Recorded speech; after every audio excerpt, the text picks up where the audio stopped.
शाम के माजूल सदर बशारुल असद और उनका खानदान मॉस्को पहुंच गया।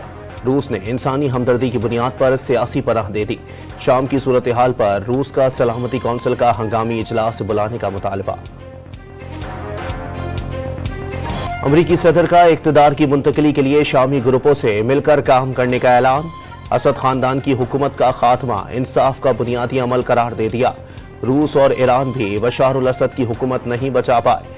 जो बाइडन का व्हाइट हाउस में खिताब। शाम के मुस्तकबिल से मुताल्लिक फैसले का हक सिर्फ शाम के अवाम को है। वो फैसला करेंगे जो उनके शायान शान होगा। उम्मीद है कि शाम में झड़पों और तशद्दुद का सिलसिला जल्द खत्म हो जाएगा। ईरान का रद्द-ए-अमल। और शाम में बशारुल असद हुकूमत के खात्मे के बाद 250 से जायद पाकिस्तानी ज़ायरीन महसूर। गुज़िश्ता रोज से होटल तक महदूद। खाने पीने की अशिया खत्म हो गई। जल्द पाकिस्तान भेजने के इंतजाम किए जाएं। महसूरीन का मुतालबा।